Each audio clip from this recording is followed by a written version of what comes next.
Day 3, just like that, we are in the middle of the week. No?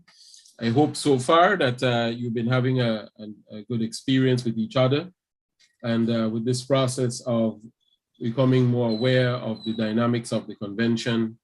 So to begin, I'll turn you over to our in-house professor, Ezra. Good morning, Ezra. Good morning, everyone. Morning. Yeah. Yes, good morning, everyone. You know, yesterday was, I think, a transition day. The reason why it was a transition day is because a lot of things became clear. And I think we got to some of that this morning. There's a lot of bits and pieces all over the place, but we still do not have a system, a model for really bringing everything together. For example, we do, in Grenada, we do have a culture of policy, but I'm not sure if everything we spoke about there's any alignment with that policy. So we need to simplify our work, to make it much more rigorous and aligned, and to have coherence. We need to focus some more on bridging that gap. The other thing which is clear based on yesterday's presentations and conversations, we have the data.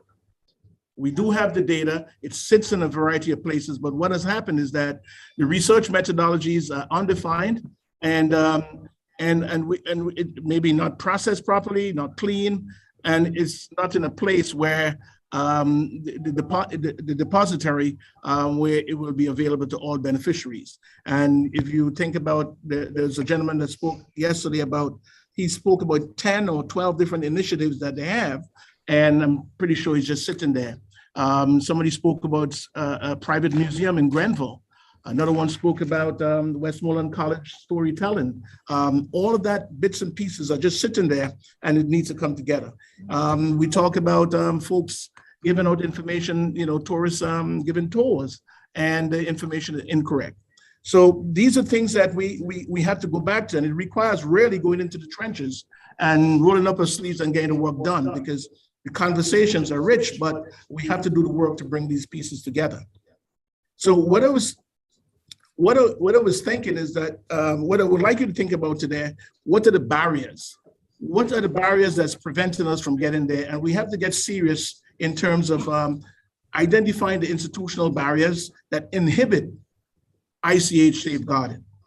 And the barriers, as you can tell, are persistent, you know, because everyone holding on to their pieces of the action. So we have to make sure that we identify the barriers, and I think that's something that everyone who are participating should be making note of. Things like the insularity that exists, things like the lack of coherence and protocols. I'm seeing a lot of protocols, inadequate collaboration. What are the enabling conditions that lead to these types of insularities? And the knowledge, one of the things I also noticed is that the knowledge that's used are based on mostly intuition and experience. We need to be more data-driven, more system-oriented. Also, a problem-solving approach is still pretty ad hoc, you know, vague and subjective. We need to make it more procedural and objective. Mm-hmm. And in most established profession, you have a practice, like in medicine, doctors have a practice in terms of the therapies, in terms of the ethical approaches. We need a practice in our work in safeguarding, a safeguarding practice in a work that is transparent and that's common among most of us. The other piece that came across yesterday that we need to really take a handle on is engagement of industry, civil society, and the media in doing this work. And we just can't, come on board. We have to do the work in terms of getting them on board and in a sustainable way. And then I have one key thing that also is important is the context. We operate in a political context, a social context, an economic, a legal context, and a cultural context. So the question is, do we have the productive working relationships with leaders in the Ministry of Education, in the various government ministries and community to safeguard ICH? But these are just some of the things that I was thinking about that we have to really work within. Those are the parameters we have to work within to do this work. Otherwise, as I think Angus said yesterday, and Daryl also said the same thing, and on Friday, we can walk away, we will accomplish nothing if we do not address these specific issues. Thank you very much for that, Ezra. Well said. I think in the comments that you've made and outlined, I numbered 9 here. In actuality, what you've been doing there, you've actually begun that process of bringing together the components. There's still some answers that are needed, of course, that we will collectively seek to derive during the course of the week, but you have excellently put forward some frames and lenses through which we can continue to work during the course of this week. So thank you for that, Ezra. So we had asked Margaret, I think you had asked Margaret to do a recap for us. So we'll ask Margaret to do that for us now. Good morning, Margaret. Good morning, everyone. Good morning. Good morning. The way that I put this together, I have to apologize if I kind of echo a couple of things that Ezra just said, but I had my little flow worked out, so I don't know how to fix it as I'm speaking it. But what I have here is notes from our open dialogue, knowledge, and then I also isolated suggestions, and I saw some stuff in the chat. So I'll be really fast about it. I think I have 5 minutes. So the dialogue was as valuable as it was lengthy, and clearly an indication of enthusiasm and genuine concern for all of us as stakeholders.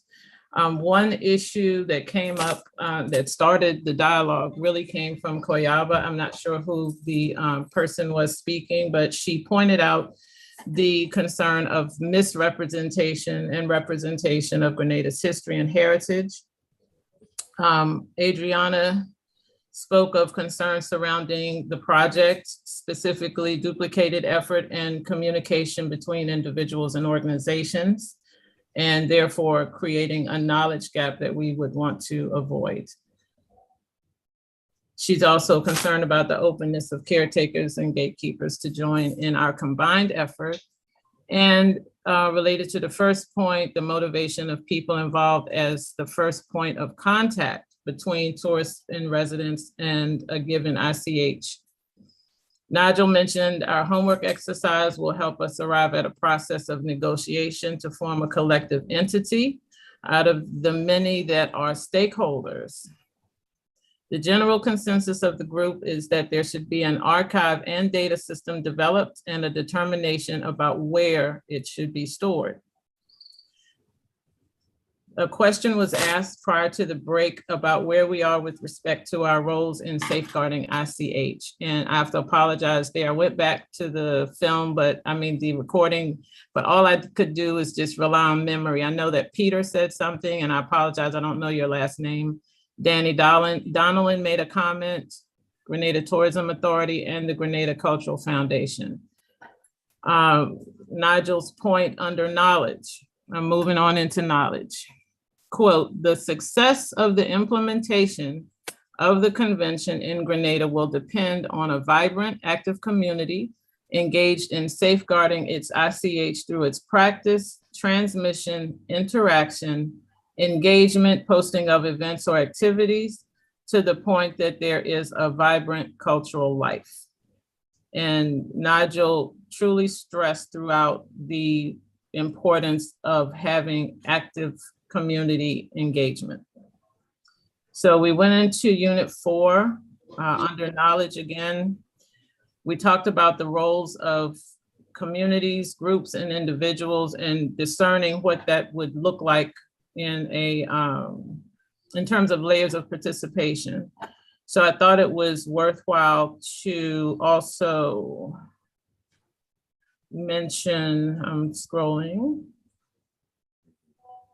Grenada's accomplishments in terms of obligations and rights. I thought it was really great to kind of feel there's a foundation already ready for us, and we just have to build on it. Specifically, Grenada has already reported to the ICH committee, paid its contribution to the ICH fund, applied for international assistance, and developed and participated in regional workshops and networks in our regional community. Specifically, what comes to mind is Michael Jessamy and his work with the heritage sites in cooperation with St. Vincent. Grenada's road ahead includes facilitation, and this is the stuff we pretty much are embarking on now, I think. Facilitation of community access to research, adopting a code of ethics, sensitizing the public to the importance and threats of ICH in Grenada, and promoting safeguarding best practices. There was also a concern for supporting formal and non-formal education on ICH. And we talked about the engagement of communities in 8 key areas to help them safeguard their ICH. Unit 5, under raising awareness, we talked about the definition of raising awareness and the values of recognition, respect, and enhancement.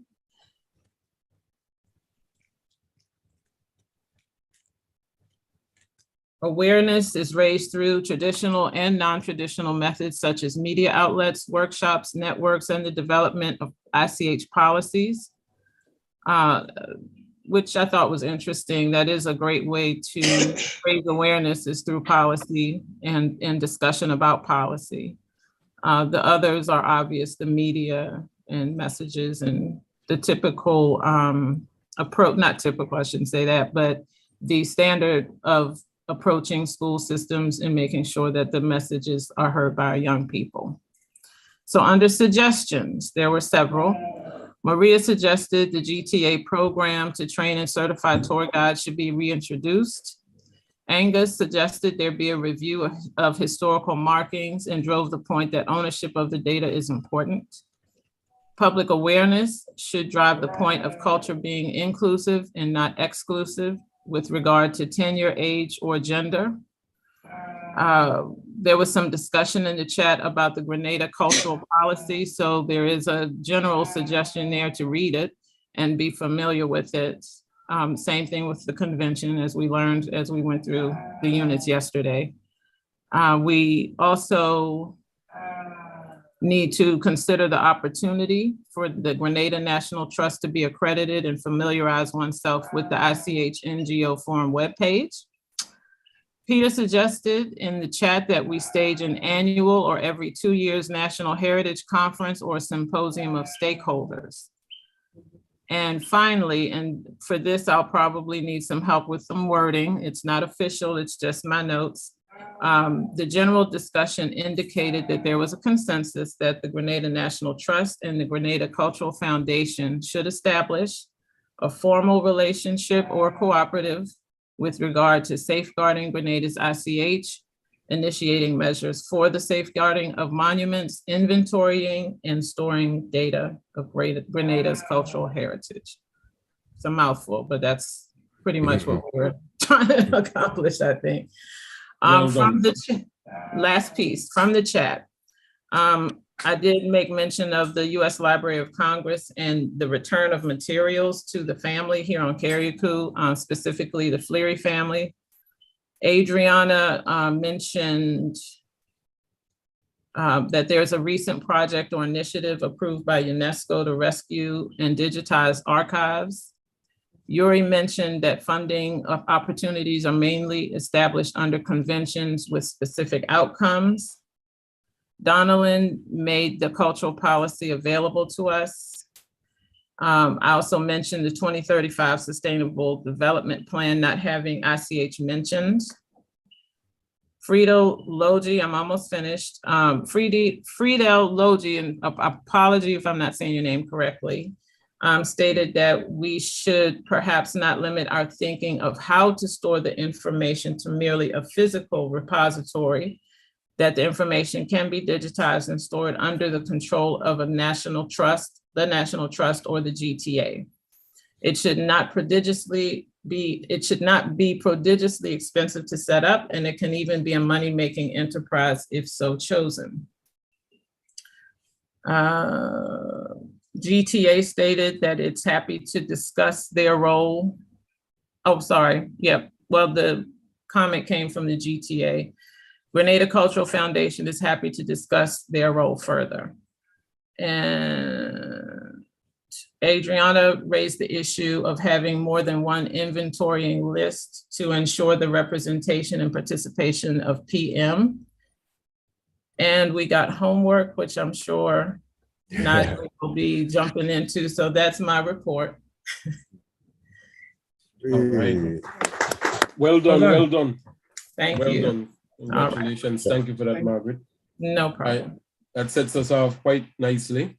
So now to the homework. Before we do that, however, I just want to mention that in terms of the schedule, I've made one adjustment for today. The unit dealing with ICH and sustainable development, I will move that to the final day during that final segment where we are supposed to be doing evaluations. I will move that there because, one, because I want to get into the inventorying, continue dealing with the inventorying today and to deal with it in a way that we're getting a clearer picture. But Margaret, on Friday, we're going to put that down at the final end and to address something that you just raised, the issue, you're saying ICH does not appear in the Sustainable Development Goals. We will actually address that. Culture does appear, but it sort of permeates throughout so we'll address that when we look at ICH and the Sustainable Development Goals. But good question and good observation. Thank you all around for that. So the assignment was, let me bring it up, and there were two components.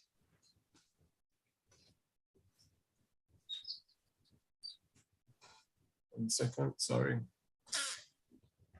So if you are involved or have been involved with an ICH element in Grenada, write a short reflection on how the various stakeholders are involved with the element. For example, the practitioners, families, NGOs, communities, craftsmen, and so on.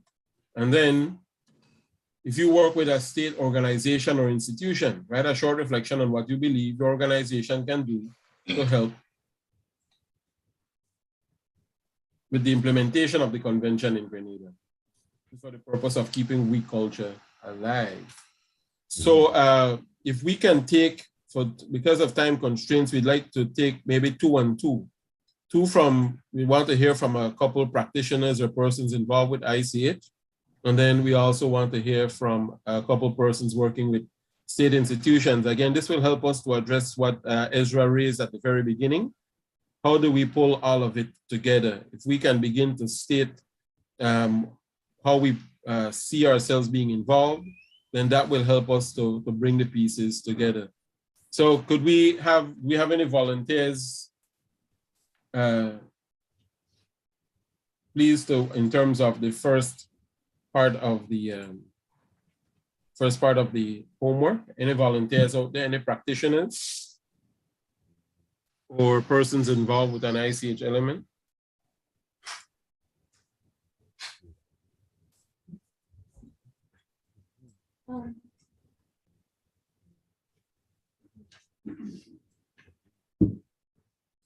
Nigel, since I've been talking, I just keep on talking, I guess. I got I have, oh, sorry, my camera's off. I have a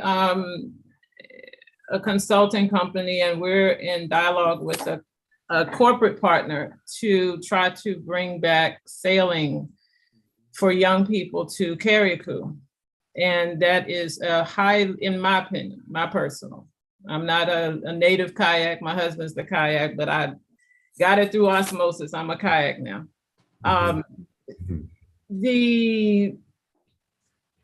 To see children walk around here and not have anything to do with an ocean around them in a green economy is disappointing. So we thought to talk to corporate partners to get sailing back for young people on Carriacou, which has to do with transference. It has to do with supporting as an actor in ICH for the children. It's also for the older people who are sailing. There's also another part of this that, unless you're into sailing, you would not know, but you age out of sailing as a competitive sport at 15. And here, as well as Grenada on the mainland, and I'm sure in PM, children are aging out before they realize that they can't just go out and compete and participate at will. They have to be trained. They have to be able to sail safely. We have to have, everything from boats tailing them in a race to equipment. It's very expensive, but it has to be done if we're going to survive it, survive the negligence to our young people on this point. We wanted to include something as simple as CPR, which is not ICH, but it has to do with their ability to do this. So it's quite an undertaking, but that's our contribution for whatever it's worth. And I hope that it happens soon. Okay, thank you for that, Margaret. So is that a traditional element in Grenada, right? And Carriacou is part of our ICH, honestly. I think Danny mentioned to the group yesterday, the oldest regatta in the Caribbean is here. Excellent. So sailing is in our blood. I sail, and I learned how to sail as a kid, but I now sail again because I'm here. So it's part of being here. Excellent, really. Excellent. Are the boats traditionally built by any chance? Yes, that's what you heard GTA mention yesterday about the wooden boats. Okay, good. That sounds like a good project. I'm in the middle of a conference. A good initiative.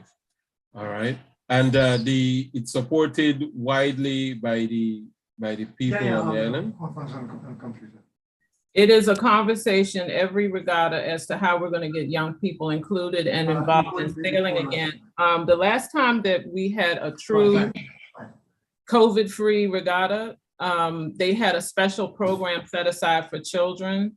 I think, I'm trying to remember who did that. I think it was Allison had organized and made sure they had a set aside program for children. And they had that on the Esplanade, and I understand it very well, but you have to acculturate children to this. And it has to come in early enough that they can do something about it. At 13, what can I teach you? To race at 15. Because you're not a mosquito, you're not an optimist, you can't get in a big boat. What are we gonna do with you? But now you have the high incidence of our adolescents being lost. A lost generation. They don't know what to do with themselves. Okay, so we're letting YouTube raise them. So, in just looking at it, so what you have done, you have identified the current situation, and you are projecting for further safeguarding and transmission. That is what I'm hearing in terms Correct. of putting it in ICH terms. So excellent. All right, thank you for that, Margaret.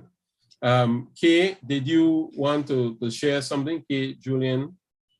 Did you want to share?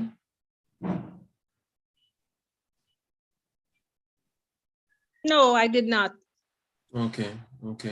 Are there any other practitioners, knowledge bearers, persons? I guess I can share something. Okay. I've been involved with the Shakespeare Mass in Carriacou. I've been with Rena Mills. As part of the GTA, it's part of a GTA project, I guess, and they were looking for UNESCO listing, part of that process. So I was more on the research end of it, working with people on the ground in Carriacou and filling in the necessary application form for that. Rena was involved, Rena and Neil were involved on the ground in collecting the data, interviewing people who have been involved in Shakespeare Mass for decades, working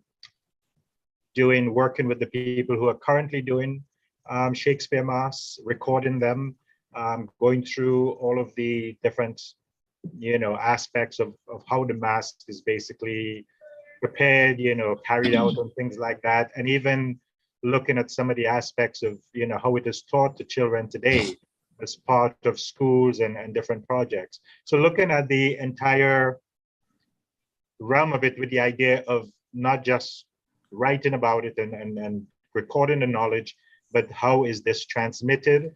How do we keep this going? Because as you with many other things, as Margaret just talked about, we have lost the almost natural transmission of many aspects of the culture. So we've had to come up with different ways of how do we continue that, and especially using the school system, which most of these things happen in the community, but now we have to go towards the school because that is where we do, a lot of our learning. So that was quite interesting, and I think it probably is a lesson in how, we will look at doing some of these other elements in Carriacou as well. And I know they also worked on the boat building as well, but that's other people worked on that. I did not work on that one. But it's trying to basically complete the circle in looking at how we continue to transmit these elements, because we find them essential to the culture of the places. So yeah, thank you, Angus. With respect to Shakespeare's Masks, what's the reach of community participation? It's pretty huge. The masquerade is actually comes out of the communities. So the participation is across the board. We're talking about it's not just a few individual, it's really the community, because it's a competitive mass. So communities compete against each other. So there's a lot of support in almost every aspect of it from the community. All right, thank you for that. So and someone from Carriacou, if want to add anything, I don't know if Margaret wants to add anything. That's the idea, being able to. But I apologize. Sorry. I was just going to say, Margaret, being able to visualize the scope of participation. The wider it is, the better it is for viability, right? And that's the core of that idea. Go ahead, Margaret, and then we'll hear from Andrea and then Marlene. Oh, I was just going to ask Angus to DM me his email address. Okay, thank you. Say that again. Your email address, send it to me in the chat if you don't mind. Okay, sure. Okay, and Andrea McLeod?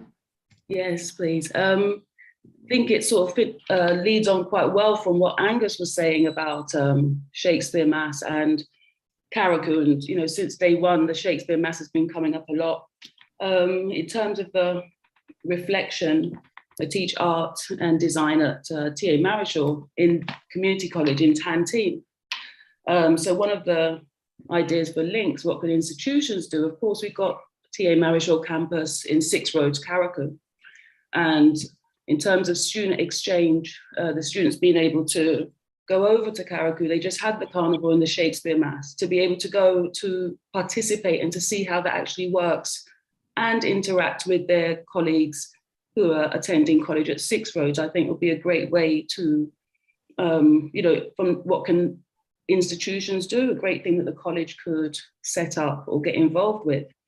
And I just wanted to add that actually a Shakespearean, Glenroy Boswain, he's over here in Grenada at the moment, and he was meant to attend, but he's not been very well. But last week, he did actually come in to TAMCC and do a workshop with both year groups for my art students. And so I just wanted to share that as well, because the first year art students now, when I set the project, they're doing 3D work, installation work. And I set it to the theme of Shakespeare Mass. And I asked them, who's heard of Shakespeare Mass? And I was surprised that none of them had. So they, looked at some articles and so on in preparation for his visit. And it was such a successful workshop.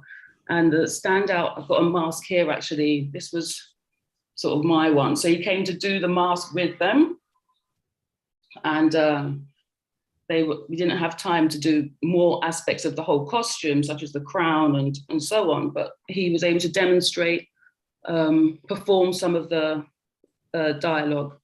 And the students got that hands-on, to make the mask. At the start of the workshop, one of the students said to me, they're not interested in culture. They don't, it's boring, it's just, you know, old stuff, and they don't see the point. And then hearing Shakespeare on top of that, they said, oh, and Shakespeare as well.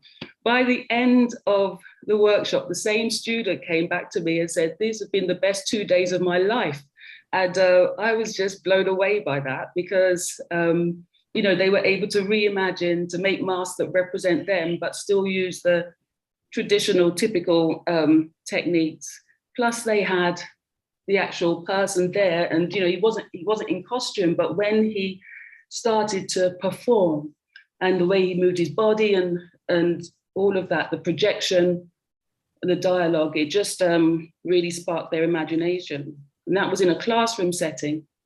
I think to push this idea further, it'd be really great if we could see groups of students from Grenada at that level sharing and mixing with those at Six Roads campus in Carriacou. And also there's another campus up in St. Patrick as well.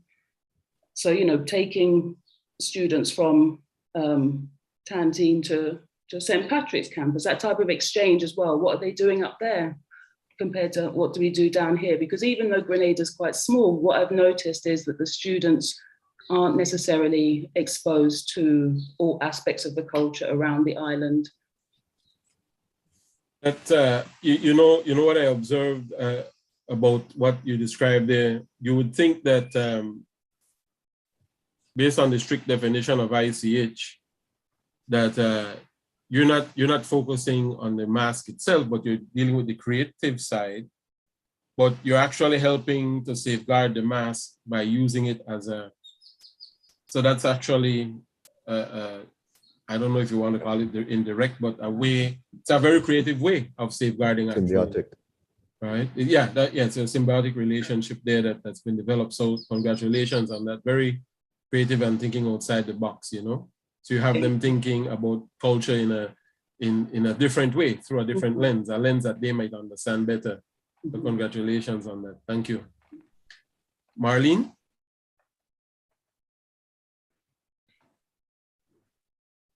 Marlene? Oh, Marlene is I don't think she can hear you. I think it looks like, yeah, the camera is frozen there. All right, I saw Angus George. Angus, did you want to say something? I'm really here to observe and hear and listen to see how I play a part in this. I'm actually in Toronto, Canada.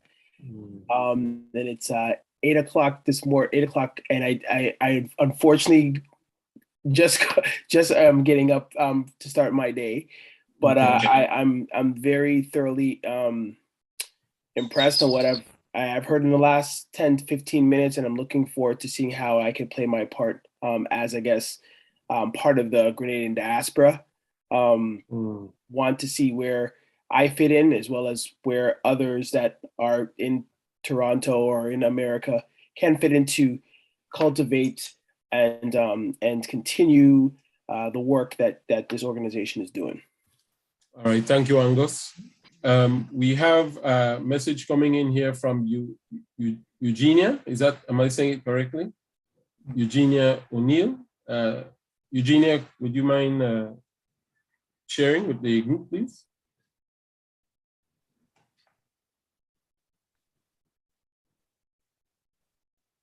Then we'll do Rena and then Tahira, and then we'll wrap up there. Eugenia O'Neill, are you there?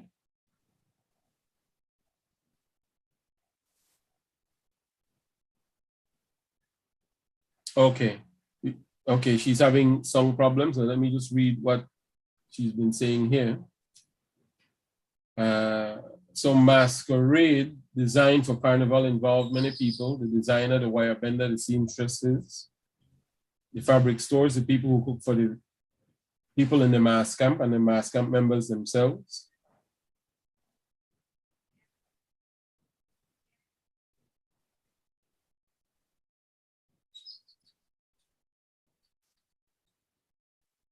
Mass camps were a cottage industry. Okay, good. Right. And so, so Carnival itself, do you guys consider Carnival itself to be an ICH of Grenada?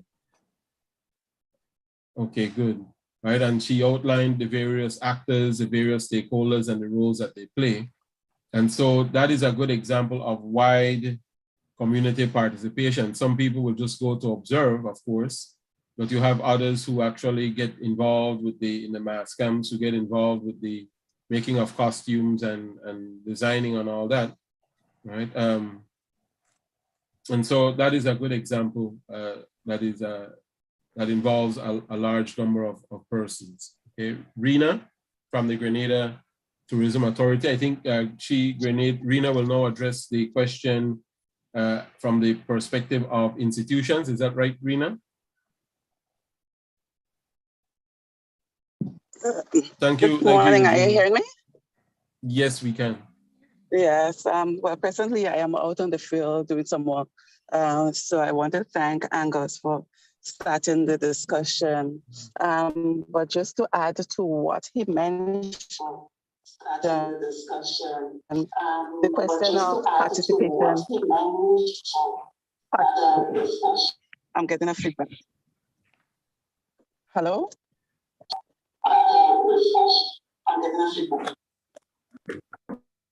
Could you mute yourselves, please? Go ahead.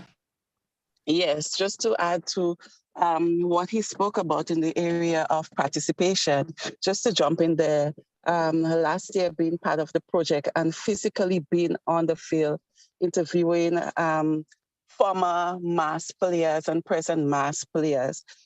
It is something that is vastly participated by locals from all the different communities throughout Carriacou. And I can tell you that the mass is split up into different communities. For example, the communities to the south of the island is known as Banroy, to the north of the island, Hero, and to the central as Freeport. It is something participated both by males and females. The females are the one who leads the band into tongue, leads the mass players into tongue, singing and chanting. They can tell you it starts from even weeks before the community coming together to make the costume, to paper the crowns, reciting lines while waiting and coming up against each other. So it is something that is participated, as I said, vastly in different communities throughout Carriacou.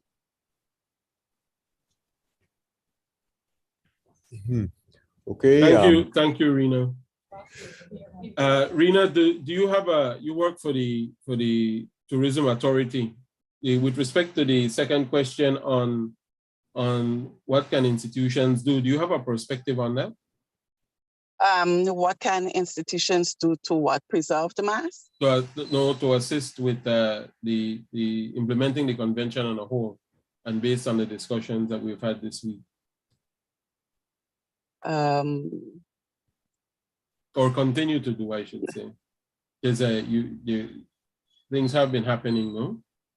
Yeah, so we just have to keep at the top of our minds and top of the place what our traditions are, what is expected to be done. For example, in the area of training. We have to bring it to different schools, and it's something that we at the Grenada Tourism Authority, we started in 2016, for example, in the area of Shakespeare Mass, with other traditions, for example, string band music, big drum. So we have to keep it in the schools. While in the schools, then it will branch out to different communities, because we know that the children will take it home to their parents, take it into the communities, and once it starts with the children, then it is there to stay. So I think that is something that we need to do, training, a lot of training. So one of the things I'm picking up on here, and maybe maybe the others might want to comment on this. Do you find that the school is where would be the best place for, because this project itself has a major component, no? Mm-hmm. You find that developing transmission or education mechanisms through the schools, do you think that will be the best bet for Grenada? Or I think so. I think so. As I mentioned, once it starts in the school, then we know that it is there to stay. So we have to find a way of including that as part of the curricular, cultural education, getting children at a young age to understand their traditions, what it means to them. Because I can tell you, being part of it and being a part of the Culture Train String Band, when we started, I know that some of the children, they were not into it, I must say. But when we started the sessions, teaching them what it is, what's about, how we got here, and educating them about this, then they've got very much involved. And not even by the year, every month or every day, you will hear children coming to us, oh, when you're starting back the training, because I want to be part of it. Before, we weren't hearing that, but now we're hearing it. So I think getting them to understand, and once the children are part of it, then we know it is there for generations. Rena, so if I understand correctly, you're saying that the Tourism Authority directly implemented a project like that in schools? We've been doing training every year. Every year we set aside a budget for cultural training. And as part of the cultural training, for example, when it comes, well, in 2016, as I mentioned, we did a training in the area of Shakespeare Mass, and coming close to Carnival Festival every year, because Shakespeare Mass is featured during the Carnival. We have someone go to school to give a refresher course for like 2 to 3 weeks. We've been going to schools in Petit Martinique, teaching them string band music, teaching them big drum.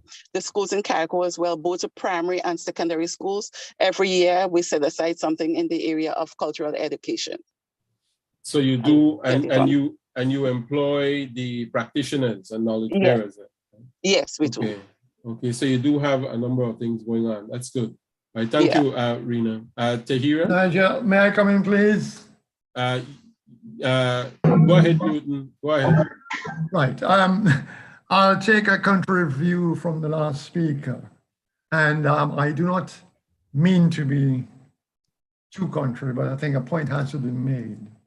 Nearly everything that is, where there's a shortage in society, people are saying go to schools. Schools have got specific work to do. Reading, writing, and sums. This is what the community, this is what the nation expects. However, there are other barriers, practical barriers. We cannot take things to schools just like that. We have to go through the proper channels, especially in Grenada. For the sort of activities we're talking about, anywhere there is a human activity, adults, children around those people will learn. And this project has a huge education school element, but we cannot advocate just practitioners from other parts of society just going into schools. Schools have rules, the safety for children against adults, the safety in others. So let us keep things in perspective, please, because I don't want us to leave this exercise, go and say we can dump it all, and I don't mean dump in a sense, put it all to schools and expect it to happen. Let's keep it in perspective, please. Excellent observation, and so that will be the challenge for whatever system you set up there nationally. That will be the challenge to know what that balance is, no?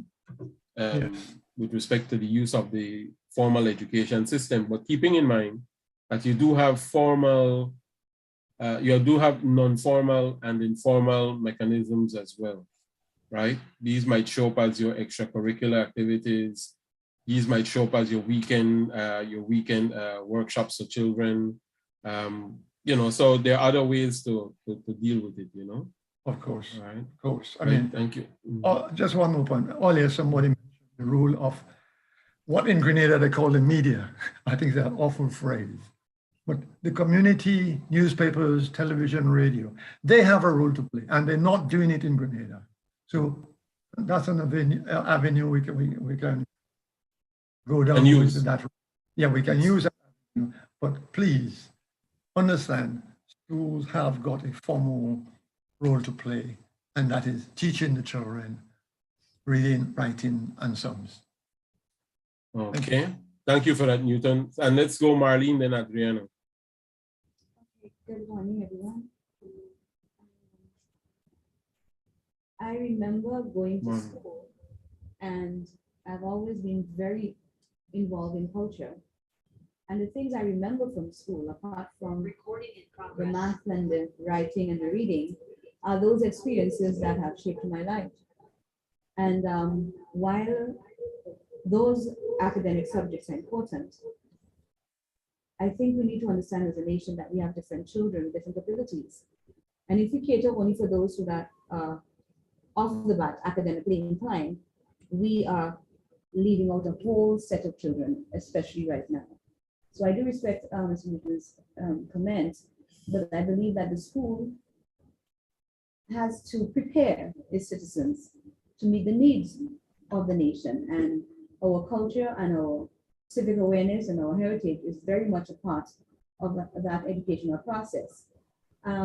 As far as elements are concerned, there are two elements that I'm involved in directly because I choose to make it a personal project, that being the Maypole and Parang.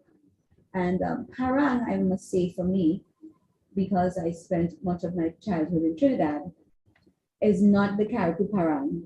So I became aware of that later in life.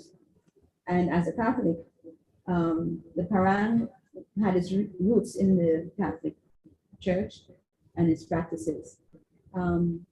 That's where I learned a lot of the Parang songs. And what So you actually sing, Marlene? You sing Parang? Yes, I do. Interesting, interesting, yes, interesting. Yes. Oh, good, good, good. And so we got booklets and recordings from Trinidad, and we learned that we have a group called Gifted, or at least had dormant right now. And that was the aim, to learn it and to share it. So what was created, and that's one of the things that was spoken about before in the workshop, is the establishment of events or festival or activities to showcase these things that you value. So in the parish of St. David, as far as schools are concerned, one thing, I'm not sure if you remember, Governor General Sir Paul School brought over from Trinidad the idea of having carols by candlelight a long, long time ago. And that was done within the communities, using the schools and the church choirs. So that is one thing that was done in St. David's up to a couple of years ago, where all the schools were invited to participate. And the children would learn these songs and you would create a story. And they would come together on an evening. Parents would come out, teachers would come out, dressed beautifully, and they would do their carols by candlelight. We'd have a kind of a vigil with candles and so. And one of the songs they did was Parang, a Parang song. And that was very meaningful. A number of things happened and schools did not participate as much as before. And so to evolve based on that challenge, what we're doing right now is having caroling and Parang in the community. And the parish of St. David has about 50-something little communities. So what we would have done is cluster them into groups. And so for the 2 weeks before Christmas, we'll go from one community to the other. This year we had a truck and we have our instruments. We had a little range, so we had to couple up in funny ways, but stop at various places.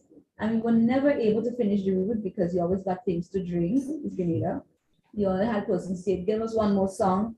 It is really a fun experience. And because the other element that I am committed to is that of Maypole, I included that and integrated that into the process. And even some of the Parang singers and was in the center, Maypole is carnival. I said, no, Maypole is anything you want to make it. So I changed the color of the ribbon into red and white, and we would plant the Maypole, and in every community, we would dance the Maypole. So we dubbed it Community Maypole. And it's amazing to see, it didn't take very long. I have 5 rules: rhythm in your feet, even spaces, And you just tell them that and you start doing it. You have a maple song. I hear all what say. Road made to walk. And I hear they say they go be partisan, but if they ever interfere, so partisan, you explain what that means. And you go ahead in that kind of a way. So Parang and caroling, carol singing is now blended with maypole. And so that is one of the things that is happening now in the parish of St. David. But a few years ago, when I just came back from study, the Junior Achievers Project, we took on that challenge and created at the St. David's Catholic Secondary School a cultural keepers club. And in that particular club, that's what we did. After school, you had students who were interested. So we didn't put it in the curriculum, but after school, the children will come out, those interested in culture, and the numbers grew. And we had persons who were the bearers of various elements of our culture come in. So persons like European Banfield, you would have a person, Mr. DT, came in to do the Lancers and those kind of things. And the children, for years, it lasted for about 4 years, I think about 5 years, they learned how to do the maypole and how to play the ring games, such that during the independence season, we would have 3 concerts. We would go into the school, so Kosher RC school, Cromwell students would sometimes come up, St. David's RC, and they would showcase and they would teach. And later on, we had schools asking for the cultural keepers to come to them. So they would go to, I remember them going to Grenada.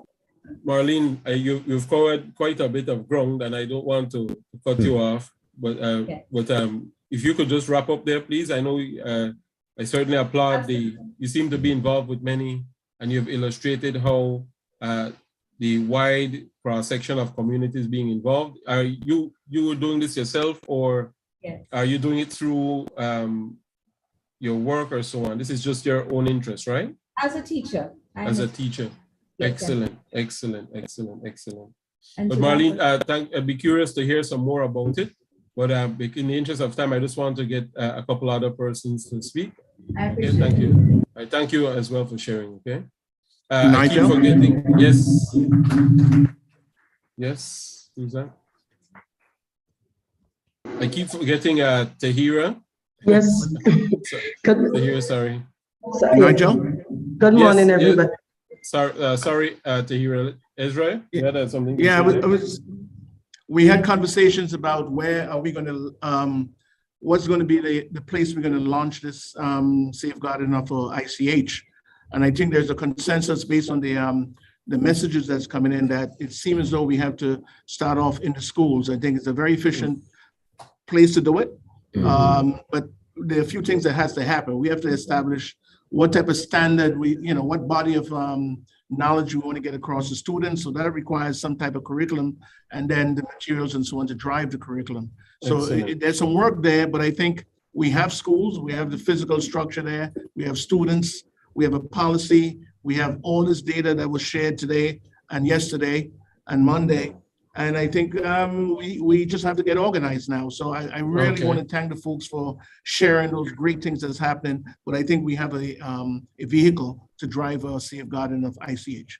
Okay, thank you for that intervention, Ezra. And then back to you, Tahira. Nigel, may I come in briefly, please? Newton, every time Tahira is to speak, someone interjects for some reason. I don't know what they have against Tahira. And I think I'm going to take over the person and take the floor. Go ahead, Tahira, and we'll come Good back. morning, Sorry. everybody.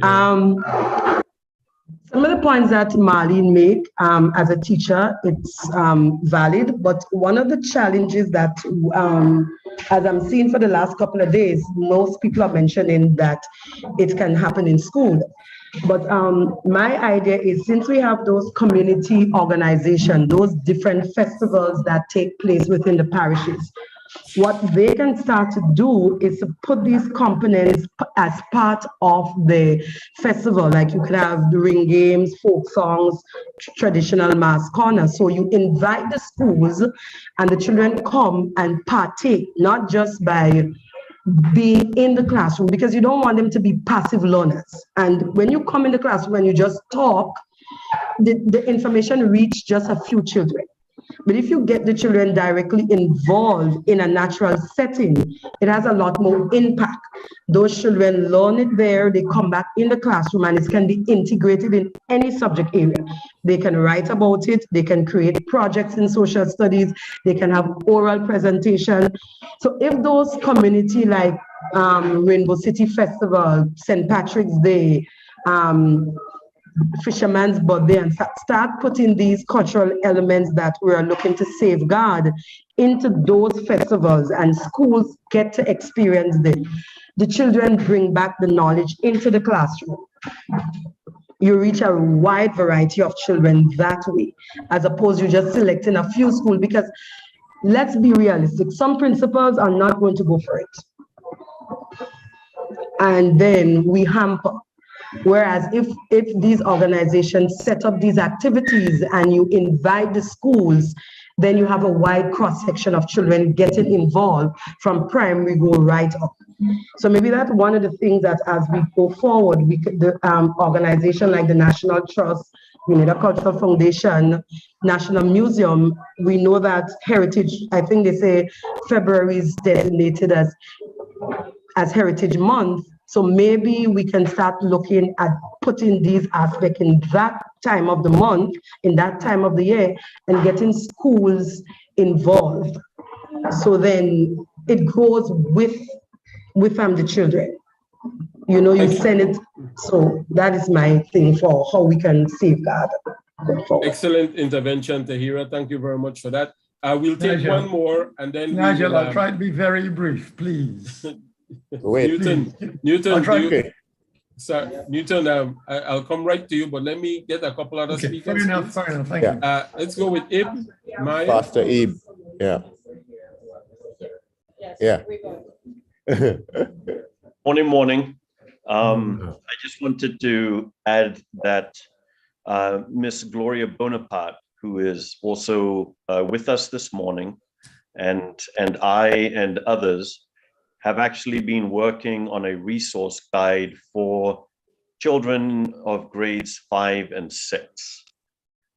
We have 10, I believe at the moment, 10 categories for ICH. The resource guide is being currently gathered, which will include lesson plans that tie into the various subject matters. So as an addition, so the resource guide would be available to anyone and everyone, have the information. So I just wanted to interject that we concur with everything that you've said, and actually the National Trust is actually proceeding down that road as we speak. Thank you. Thank you, Ib. All right, ladies and gentlemen, this has certainly generated a lot of discussion. We will cut off here now. I'd ask you, Ezra is making note of the various comments. I'd like to ask if you can put it in the chat, please, so that Ezra can take account of it, because as you know, he's functioning as a sort of rapporteur, moderator, where he's compiling all of these ideas to bring it into focus as we proceed through the week, certainly starting tomorrow and then on Friday. So please make your comments. This is, I must commend you. The discussions we're having are covering a lot of what need the negotiation process with respect to implementing the convention. And what we're seeing coming out now are the nuances, no? The finer points as to how we might have to proceed. What I foresee happening, and I'm putting this on Daryl here, what I foresee happening based on the live discussions, you may have to have a separate session to ventilate these sorts of things, no? But I can see a framework coming into place, and I'll share that with Daryl here as the week progresses, actually probably later today. But I can see that there's a need for a broader discussion just to bring things into focus, no? But congratulations on the active participation there. So what I want to proceed now to the issue of identification and inventorying. We started looking at that yesterday, and let me pull that up there, is there a couple of things I want to share with you in terms of further documentation. No? One second here. Please let me know if you can see the PowerPoint. Yeah. Okay. So we were looking at that. We started looking at that yesterday. And we looked at what the convention says about identification and inventorying, why inventories were needed, planning and inventorying projects, examples of inventorying process. We're going to get to the second half of this year in a second. Again, so it's one of the Article 11, again, just to recap, talks about identification of ICH with the participation of communities. That's we understand that clearly from based on Margaret's recap. It is to be done with a view to safeguard, right? That is the essence of the convention. And here are the various reasons we determined that inventories were needed. Dorian, I think, reminded us of that this morning. He emphasized that point, that the inventories help us to understand the landscape and therefore to determine what needs to be done with respect to its safeguarding overall. No? We talked about gender and identification and inventorying, that gender, you want to seek as a basic rule gender balance in this process, and gender participation, I think, would be the better term to use in all aspects. You want to be aware that in the process, we're not marginalizing groups, we're not applying our own biases and projecting it onto communities, groups, and individuals, and that it should be a space for dialogue and gender awareness. No? So you want open communication, certainly, but with respect and respecting the rights of communities in terms of granting access to particular ICH elements. Again, in terms of leeway, you want to set up an inventory so that it fits your situation at home, there in Grenada. And then the restrictions include, of course, identifying and defining, working with communities, safeguarding, respect, updating your inventory is something I emphasized earlier in the morning, and then reporting on. Of course, you already have this sort of experience in the past 2 years with respect to implementing the convention. Now, the scope and size of inventories, we asked the question, generally, do you want a single inventory there in Grenada, or will you need 3 separate island inventories, or do you have a national inventory which incorporates all 3 elements from all 3 islands?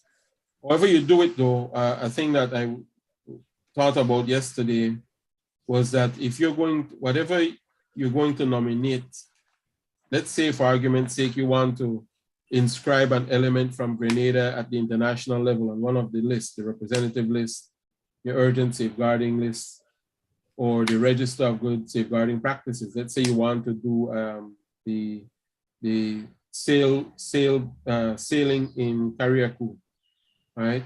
When that is inscribed, remember, it is going to be inscribed for this on behalf of the state of Grenada, no? Of course, the details of it, that it is a typical or traditional in Carriacou, will be a part of the description of the element. But altogether, whether you have a one national inventory or various inventories, the idea is that it will still be representing the state, no, of Grenada. All right. So the scope and size of the inventories will vary depending on the aim, the available resources, and the methods of information generation and systematization. A word on that last bullet there, and one of the things I observed in the morning as we've been talking about it, you have information, some information already available, but it's out there in various spaces.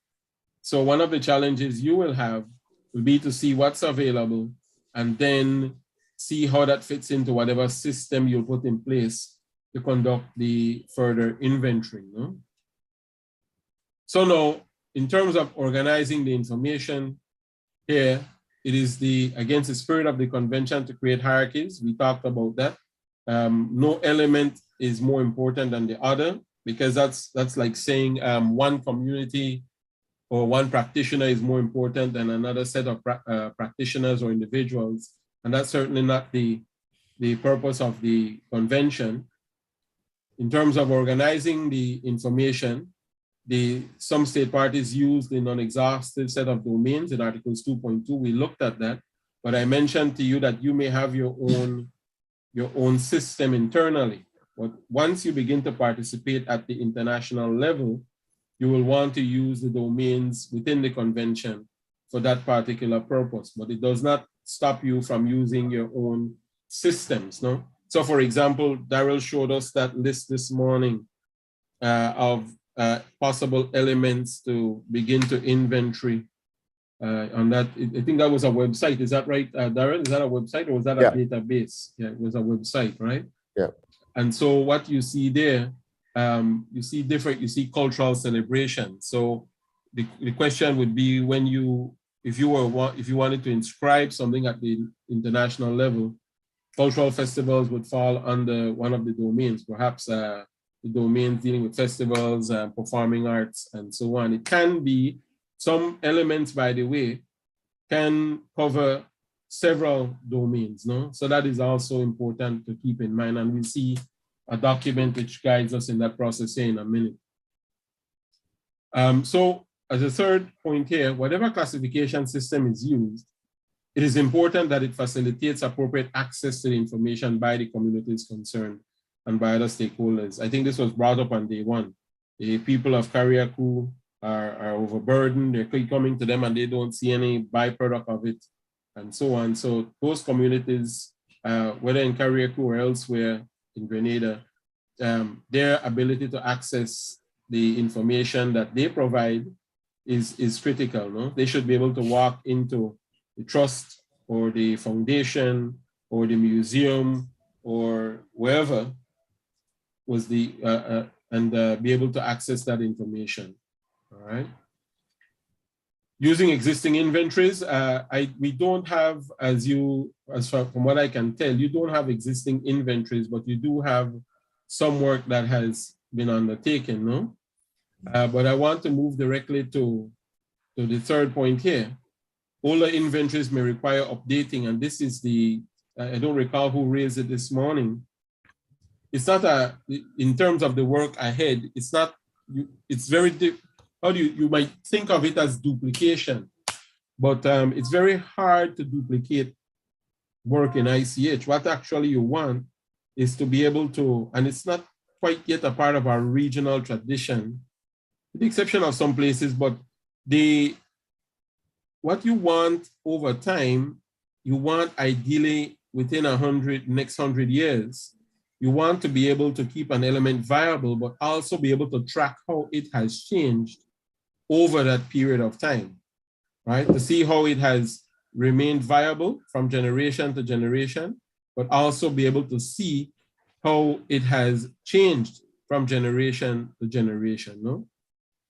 All right, so I'm just thinking, for example, how does that look visually? I'm just thinking the example of Shakespeare's mask. You know, maybe the masks were produced to have particular facial features, right? And but over time, you notice that the children or the practitioners start using more modern, or what you'd call it, modern animations or images to put on the mask. I think I've heard of a scenario like that, right?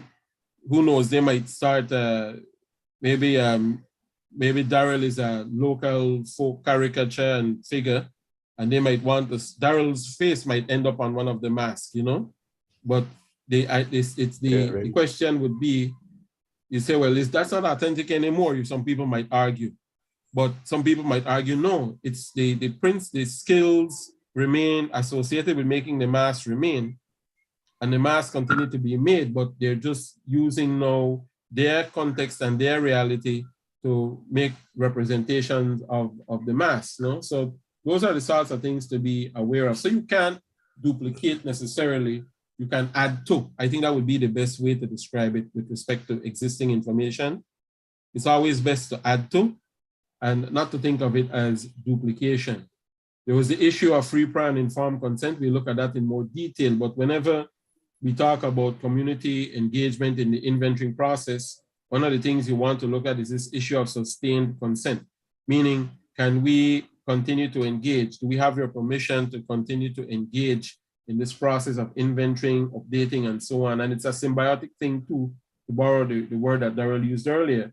It's a symbiotic thing, because if you're going to rely on communities to create the inventory, you will also need to rely on communities to update the inventory, right?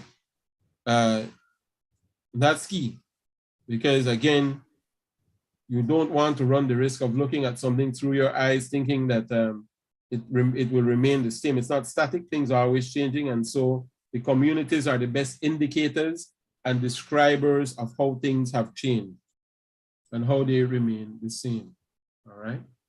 So now the criteria for inclusion. The criteria for including elements in an inventory should be clear and transparent and in line with the convention.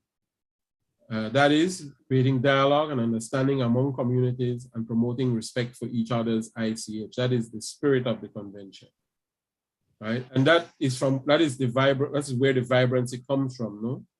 And that dialogue will help you to understand what system you will put in place for inclusion on an element. And what do I mean? What are some of the things to think about there? Okay, we have this workshop, people we trained, and we will go on and we'll do community inventorying. And then the question becomes, but how does something end up on an inventory just because we inventoried it?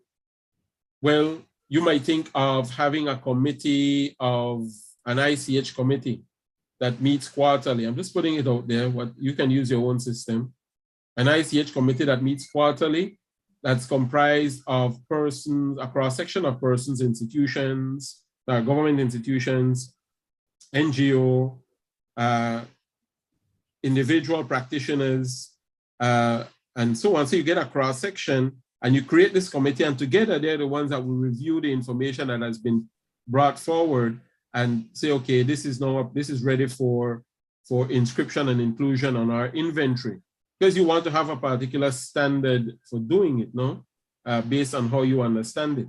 So this is what we mean by it being clear and transparent.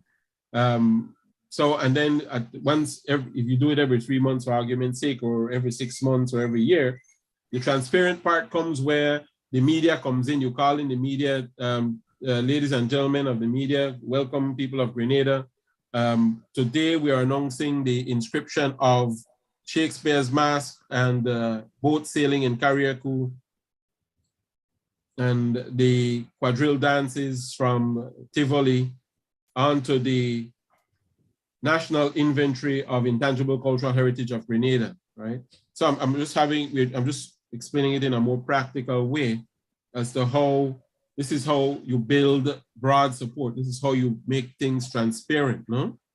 And then when you're doing that press conference for argument's sake, after you've done the assessments, after you've decided to include it, you will, at the press conference, you will have the communities that represent the various elements at the press conference, and the media will interview them, and they will be able to speak on it. And this is the sort of thing that we're talking about, the vibrancy, you know, if you can picture it in those terms, no? Now, the convention does not prevent states parties from using their own definitions of ICH at the national level, but I mentioned this a few times before. For example, in inventory, but any elements nominated to one of the lists must comply with the convention's definition, okay? So Darrell, on that list you showed me this morning, that is something to certainly consider, no? How will you categorize and classify? So you have different types of descriptors there, but you'll still want to attach them just so that you don't have to worry about it later on, in a sense. What particular domains are they a part of, no? So here's a case study, and we're getting closer to what I want to really get at in terms of identifying and safeguarding Estonian handicraft. So what did they inventory? So they have this thing about traditional knitting and making woven products. But that in itself was only a part of the picture. what they inventoried as well was the skills needed to create the traditional products and the skills that were used to develop the traditional patterns. And you notice here, even in new products. So this reminded me of what, was it Marlene that showed us the mask earlier? Marlene, was that you? Showed us the mask? No, Andrea, right? So thank you, and thank you. So you notice there that the creativity that, yes, Andrea, the creativity there created new products, but the skills remained the same. And what they inventory is they describe the products, how it's knitted, where they come from, but they also inventory the skills that are used, no? Even if it involves making new patterns and so on, it's this particular skill that is the ICH component of it. But they go part and parcel, right? The knitting works that are produced, the pieces that are produced are part and parcel of the skills. The two go together. So that this is an idea. When you're doing your inventorying, think of the tangible and the skills associated with it. And when you're doing your descriptions and so on, the two will appear together in your descriptions, because what's the use of knowing how to build a boat, but you don't have evidence of the boat to show, no? That sort of thing. So the two go together, right? Access to information about the element. So Article 13 says, each state shall endeavor to adopt measures aimed at ensuring access to ICH while respecting customary practices, governing access to specific aspects of such ICH. So we talked about that earlier as well. There are various ways to do it. Yesterday, after the workshop, we had an after workshop discussion. And one of the things that came up, okay, how do communities, how can they access? Do we have a website that they can go to, right? That's one means. What I've seen some states do, they have websites, but with various degrees of access, right? So there's some persons who will be able to go in and actually edit work on the website. Some persons can access particular types of videos. So there are different degrees of access, but the idea is you should, and the reason, part of the reason for degrees of access to is because some things the communities might allow you to inventory it, to document and inventory it, but they don't want it in the public domain, right? And so it is for the purposes of documentation, it's there, but they don't want it shared with the public, but it still should be accessible to those particular communities, no? Right, you in your offices, when you're doing this work in your database, some files will be closed off by passwords, no? Right? It might require, and with a notation that these files can only be opened by particular persons or based on the request of particular communities, right? Because to make it public in the eyes of the community could prejudice or create misrepresentation of the element and this sort of thing. So these are the little nuances there and why you want to have you want to create a system of access, but also being aware that there are different degrees of access, all right? And a note for the institutions aren't the owners, you are the caretakers. You're not the owners when it comes to ICH. It's the communities, groups, and individuals, right? And this is something to always be mindful of. Here's an interesting one. I think Tahira in the first day talked about this issue of code of ethics and the role of academics and researchers. In Australia, the Australian Institute of Aboriginal and Torres Strait Islander Studies, what they have established is a code of ethics for researchers. So persons wishing to go research in those communities have to make an application process, and the code of ethics, according to their standards, are shared with the researchers. These ethics enforces customary limitations on access to indigenous ICH databases. It requires users to respect cultural sensitivities. And protocol allows indigenous control over access to sensitive items. Again, and you wouldn't believe this is something that's still happening widely around the world today. Institutions are very tempted to try and dictate to indigenous communities what sort of access they want or should be allowed, when in fact the indigenous communities, and just on their rights alone, are the ones who can choose to share or not to share particular information. Of course, this is a wider issue globally, but certainly this is something to keep in mind here. And you might use the term indigenous differently, no? I know in some countries,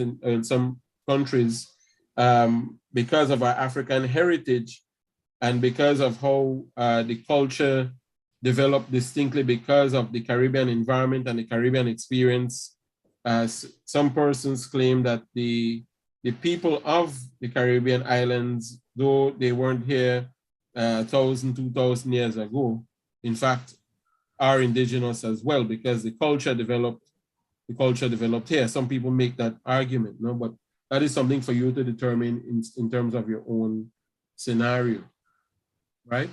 So how do we go from inventories to nominations? Nominated elements to be included in an inventory of ICH present in the territories of the submitting states is a prerequisite, that's a requirement, no? So you can't send anything to UNESCO for inscription if you don't meet what is called criteria U5 and R5, and as described in operational directives 1 and 2, all right? All U5 and R5 says, I'll summarize it for you. It says, is the element a part of a national inventory, right? Were communities involved in documenting the element? Are communities involved in updating the element? Those will be the questions that will be asked of the state. And you must provide proof of inclusion of the element on the inventory required on the forms that you would fill out, no? So I'm putting this out there because that might be what you'd want to do. Some states spend time consolidating their work at home first and then move to nomination.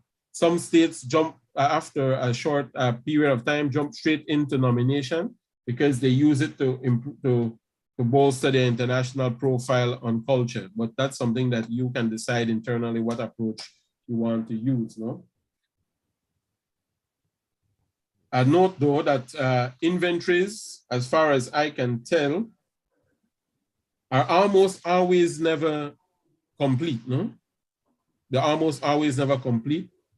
And so, so long as an element is included on an inventory, even if that inventory is a work in progress, that is acceptable at the international level, okay?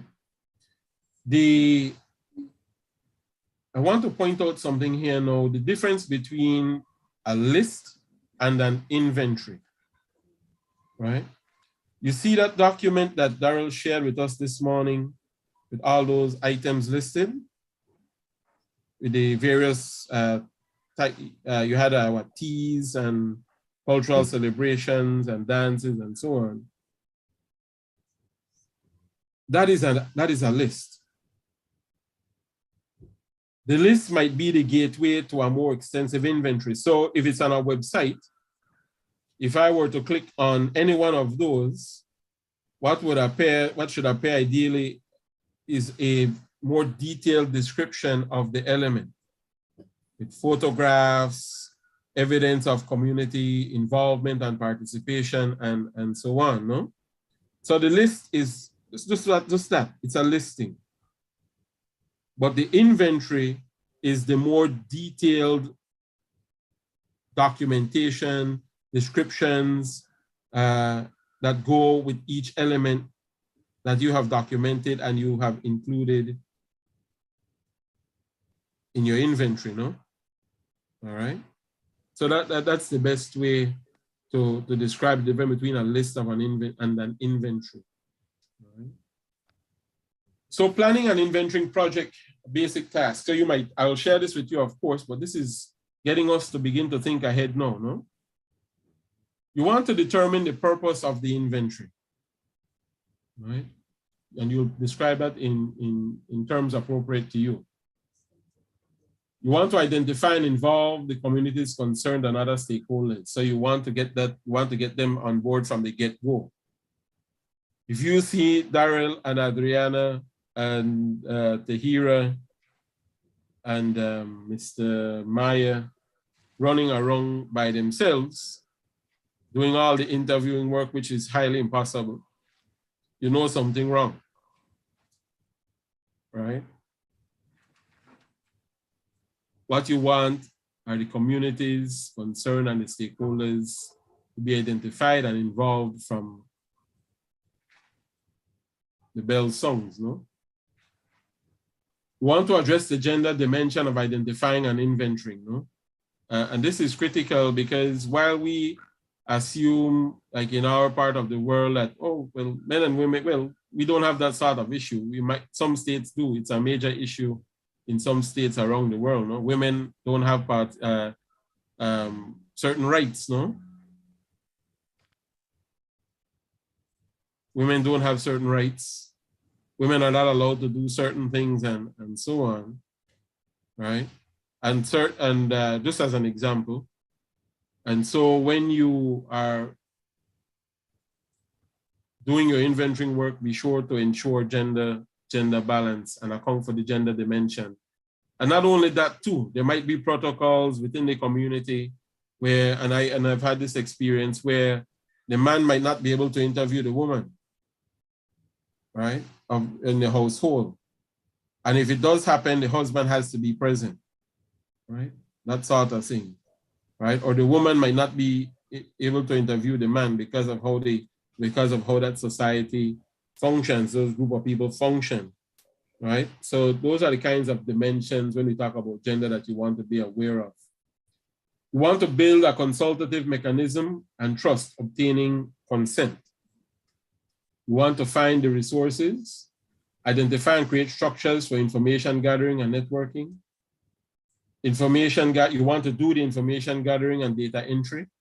You want to disseminate access and update. So this is sort of like a checklist for you, ladies and gentlemen. This is sort of the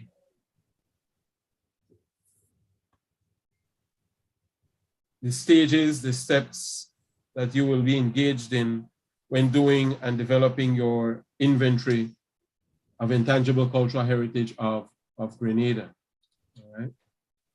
All right, I want to come out of this present and show you something else now. Let me stop sharing here.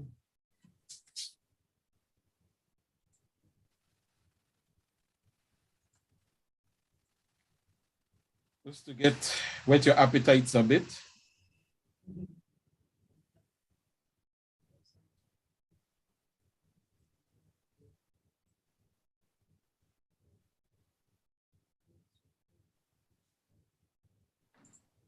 And we'll be sharing this with you course of the day here as well. Can you see a handout says Unit 6 there? Yes. Okay, here is an inventorying questionnaire, no? This is the meat of the matter. No. Imagine that you have already set up your processes that you want to deploy to start your inventorying of the intangible cultural heritage of Grenada. And now you want to begin to systematically do that. Here's a guide that I found very helpful, and we have adapted it certainly when I was involved with community-based inventorying. And it gives you can picture yourself, each of you as as an interviewer for argument's sake, or someone you've gone down to the carnival, you're following the carnival season, or you're following the boat building or the drumming or the drum making in Tivoli and so on. and you're immersed in it, and you're now ready to begin this inventorying process. You need to begin to collect the information. And so here's what is required. So what's the name of the element as used by the communities concerned? Not what you call it, but what the community, by what name does the community refer to it? You want to give a short informative title of the element, including the identification of the ICH domains concerned, right? A short informative title. What communities are concerned? What's the physical location or distribution frequency of the enactment of the element? So is the element located at a particular place, a street, a neighborhood? Is it pervasive across the islands? So that is what we mean by physical location and distribution frequency. A short description of the element, probably no more than 200 words. So you're out there in the field, you're taking your notes and so on. This is the collection of the information that's going on here.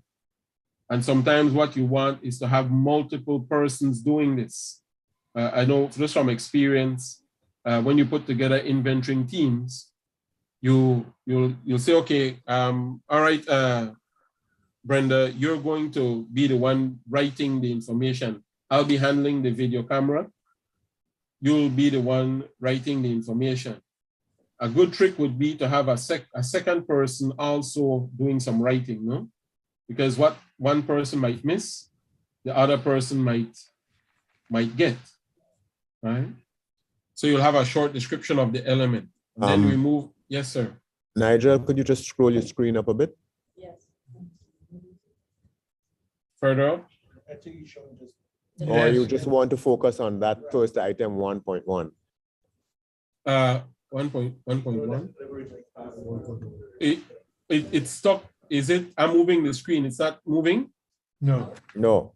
Ah, I see. Okay, let me see something here. Sorry. 1 second. Page up.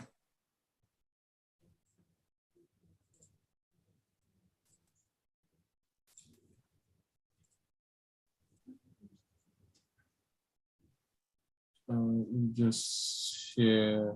I'll just share my whole screen where you can see me in real time. Sharing. All right. Can you see it Right. again? Unit 6? Yep. Moving now. Moving now. Yeah. All right. Okay, down. Yep.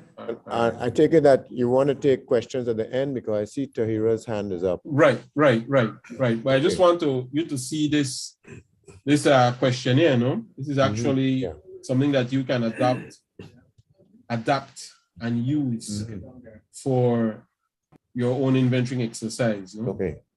So we're at 1.5, and you see here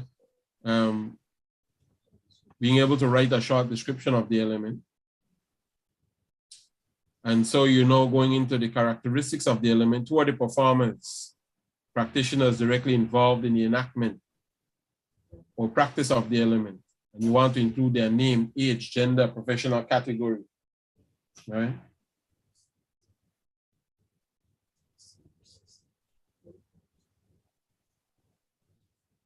Keeping in mind that you might have multiple practitioners, you might have a single practitioner.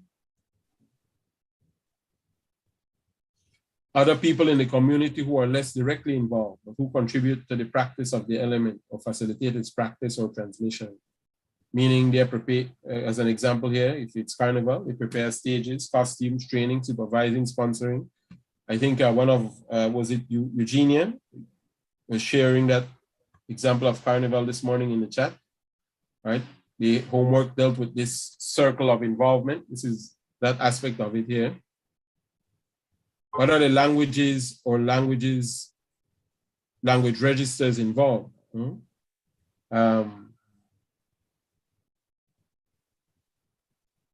In countries that, if it's storytelling, is it English? Is it Patois? Is it Spanish? Is it some other language? Right? What are the tangible elements? Because the two go together.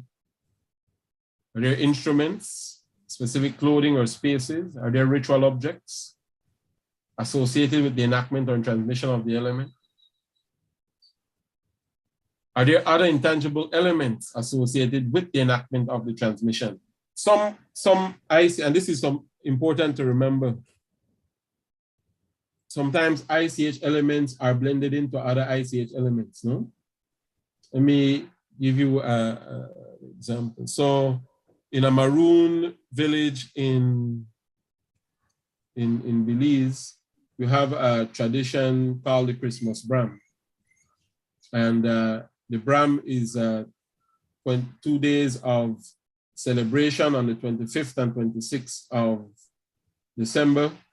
And it involves going house to house in the village, community members going house to house, celebrating, and they're singing and they're drumming and so on. And so that in itself is a event, but the associated elements include the performance of a tradition known as the Sambai.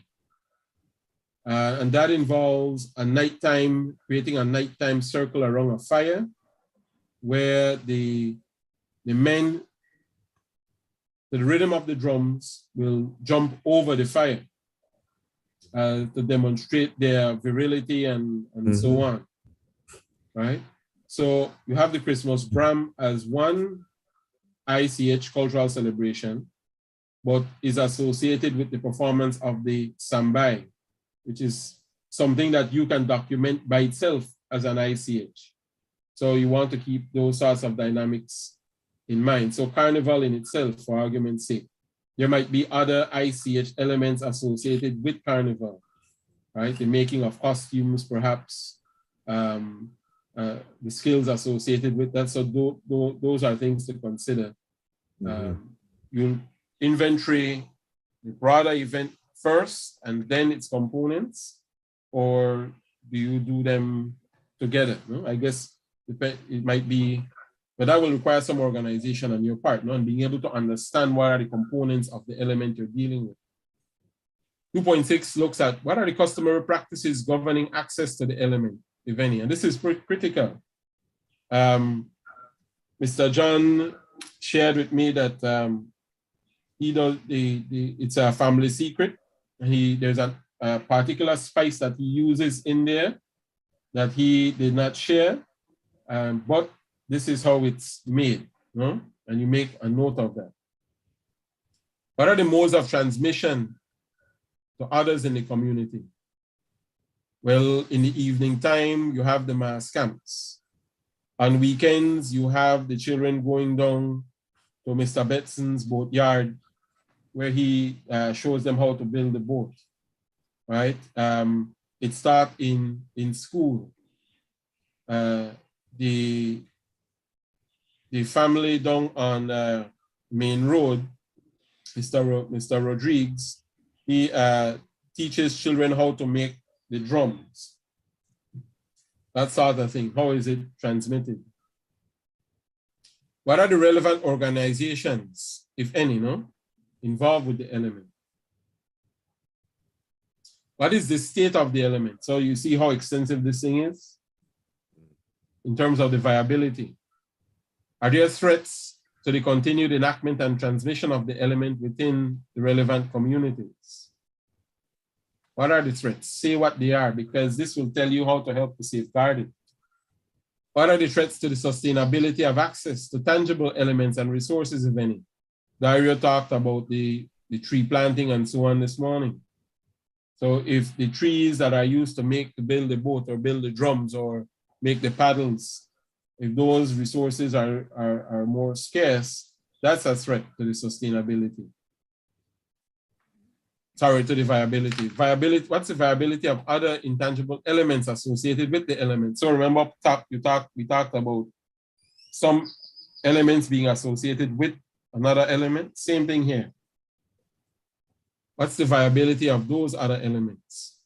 Are there any safeguarding measures in place to address any of these threats and to encourage future enactment and transmission of the element? Data restrictions and permissions. Did you receive consent from and involvement of the communities concerned in the process of collecting information? And you write that here, yes, Mr. Rodriguez gave his permission. Now, a thing about this, and we'll do this in the training, how do you establish free, prior, and informed consent? Sometimes you have people write and sign that they are agreeing. Sometimes you record them saying it. But it's important that that is done in one way or the other, no? Through one means or the other. Are there any restrictions? And you will write that in. What are the restrictions according to Mr. Rodriguez? Who are the resource persons? What is their name and their status or their affiliation? And the date, places of the information generated, no? When was this information? Are there references concerning the ICH element? So now this morning we were talking about the question of duplicity, duplicating stuff. This is where you put that information. You have this book, this video, and so on. That is the literature of it, no? Are there audiovisual materials? What documentary materials and objects are there in the archives, museums, and private? You see how extensive this is, right? Inventorying data. Who compiled the inventory? Proof of consent of the communities. So you will attach a signed document, or you will say that this was recorded in during the interview and the consent is provided at minute 5.5 of the interview. The date of entering the information in the inventory. So it's a system. So this, you go out into the field, you document it for argument's sake, and then when you get back in, you still have to do what you call a data clearing, no? You still have to sit with it and work it through. So let's say you have 10 persons doing this sort of thing to get different eyes on the ground.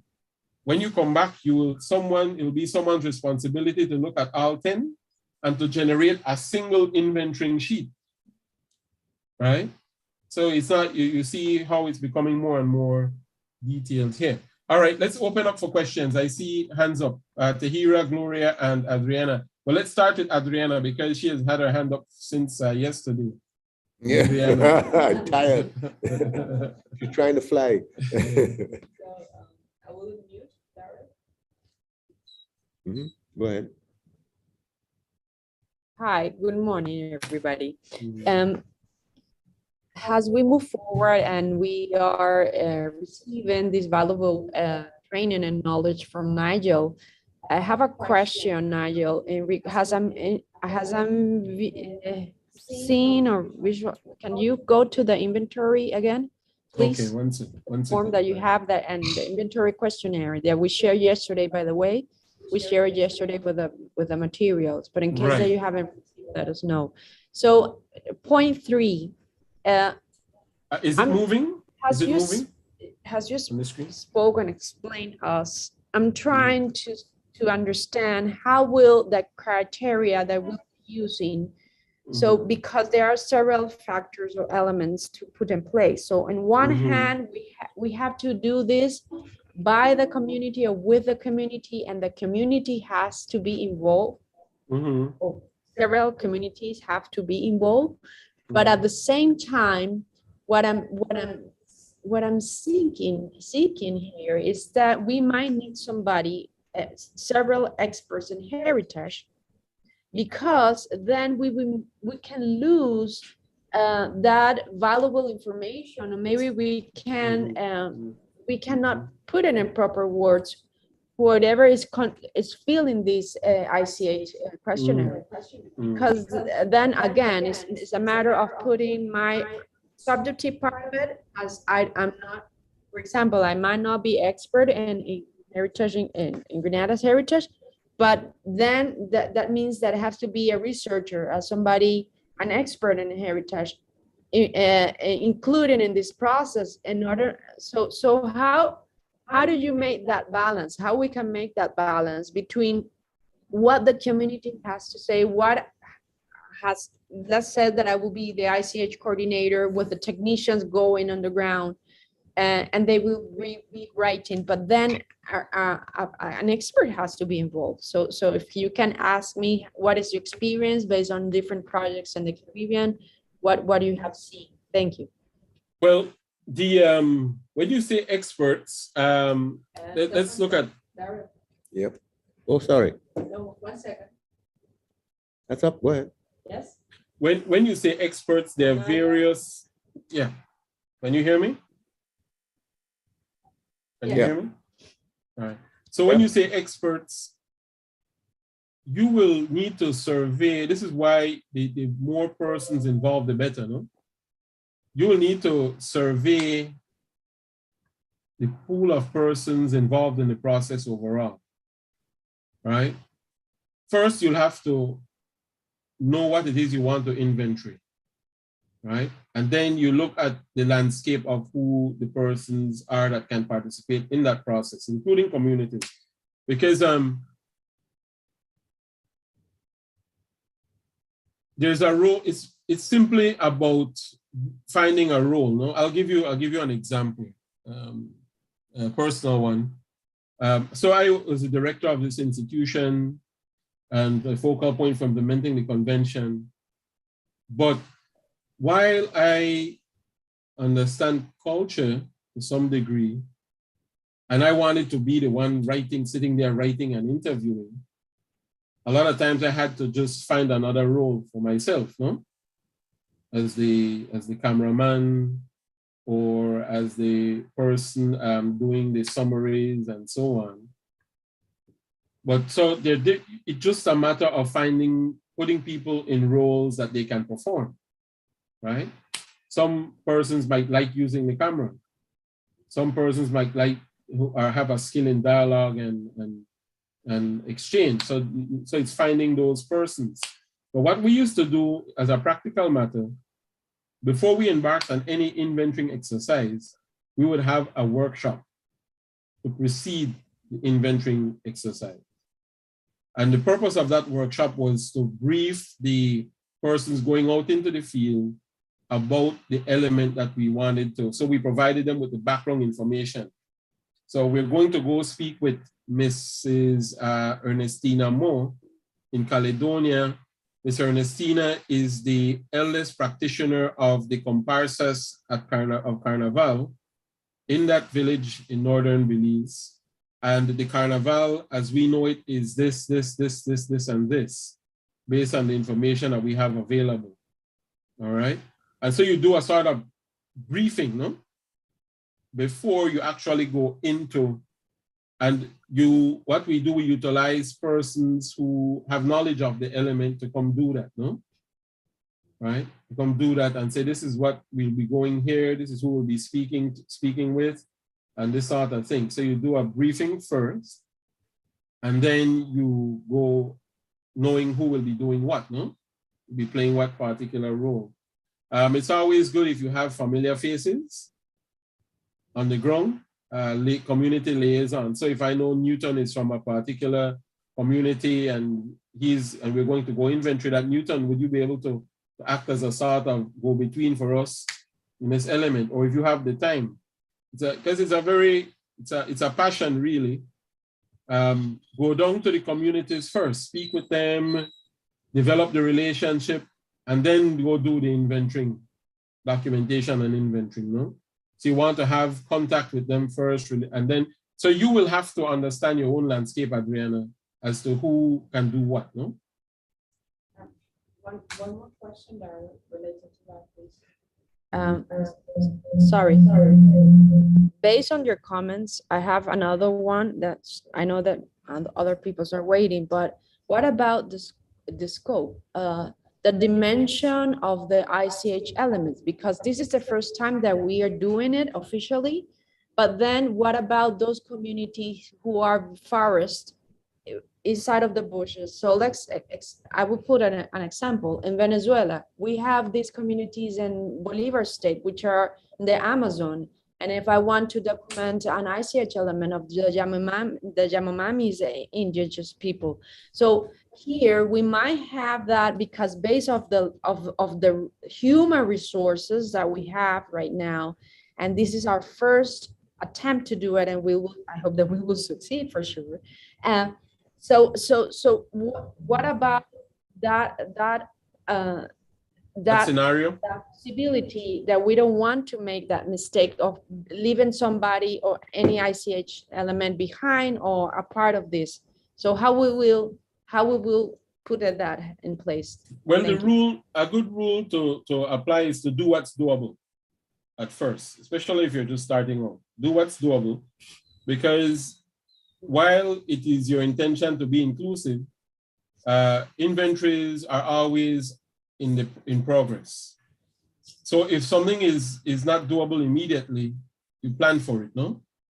You get Daryl to go ahead into the community, into the Venezuelan forest, and have Daryl go meet with some community liaison person there, a village leader, community leader, speak with them, develop a relationship, tell them what it is you're trying to do. And if they agree, if they give you the consent, then you proceed. Because you might want to do something, but they might not want you to do it. So that's another part of what you have to face, no? Right? And that's fine. That's completely fine. So it's a process of negotiation and doing what's doable, right? Doing what's doable. But Nigel, what I think is coming out here is that you cannot be in a hurry, and you have to allocate a lot of time and patience. Because to get 5 minutes worth of information, you might have to spend 2 hours with a person. That's it. Coming with a completely informal approach. Because if you come with formality, they may reject you. But if it's like a social call, then it's more relaxed, and you have to allocate the time, and that's going to be a challenge too. Huh? Very good. That's it. I'll tell you what. Talk about allocating time. I've been in communities like 10, 11 at night, right? And I am like 5 hours away from home, right? That sort of thing. And you have, if that's, and you have to face the reality, right? You'll have those sorts of experiences, but the more persons involved, the better, because it makes the load easier for everyone to carry, no? Right? So that's it. And for example, maybe Miss Jane, she won't talk to you until tea time. Come to my house for tea, Daryl, right? And then she'll sit and tell you about how they used to make the teas and so on. No, you can't tell Miss Jane, I come 10 o'clock because I want to teach me. No, you can't do that, right? It will happen when it's supposed to happen, when the communities tell you, no? Come. Because Miss Jane has things to do at 10 o'clock, right? But at 7 p.m., that's when she's making her tea, so you can come see. You can come sit with her, right? All right, Gloria? All right, I'll be brief. I appreciate the use of the questionnaire. It's an in-depth way of capturing a lot of information. I appreciate the fact that you need to have a team approach to collect the data. There must be multiple visits. There may be a need to have multiple visits to that one location. And then there's a cost for traveling multiple times to that place. And what my concern now is, what about if a particular community has more than one element? It means that you have to capture 2 different sets of information from that same community. Therefore, you have to use the questionnaire at least twice, and it means going back and forth and getting all of the information. And also, what do we do when there are elements that are no longer in use in that particular community? You would have heard it happen there before, but currently it doesn't happen anymore. How do we address those situations? The 2, meaning that they no longer do that particular ICH there in their community, and there are communities with more than one. So how do we use the questionnaire to collect data in that regard? Okay. So let's deal with the last question first. If you come across elements that are no longer practiced, you could still make it a good practice among yourselves to document whatever knowledge is shared to you, right? So that you have it in your records, no? Right? Whatever knowledge you can get your hands on, you can have it for your records. The second part, the first question requires, the best answer is patience, no? Don't go, it's a, you know, there's a little bit of a anticipation, anxiety when you're going to, you want to get it done, you know, let's do it, and so on and so forth, right? But I would advise, as much as possible, you let things happen in their own context, in their own natural spaces. Some practitioners might just allocate the time for you to go to do something. For example, if you're going to do carnival, you'll have to, this is a process that will take you the whole season to do, no? It will take you the whole carnival season if you want to capture all the aspects of it, right? So it's, let the situation dictate to you what to do, right? Don't be so anxious. Know what your process is. And as the information comes to you, you follow your process, but you do it as the situation allows, right? So for example, from experience, I can tell you that in our first 2 years of inventorying, we only inventoried like completely in terms of producing all the outputs and so on. We only inventoried like 7 elements over 2 years. That's just one example, no? Because we had to, but it doesn't mean that you can't move fast. I don't know. But we had a system that we put in place and we preferred to do those 7 well. And because we wanted to produce educational outputs and all that sort of thing for each element, and we followed that process, no? And based on the resources that were available, right? But in certainly your own situation will take, but that requires you knowing your situation, no? And what resources are available, right? Tahira?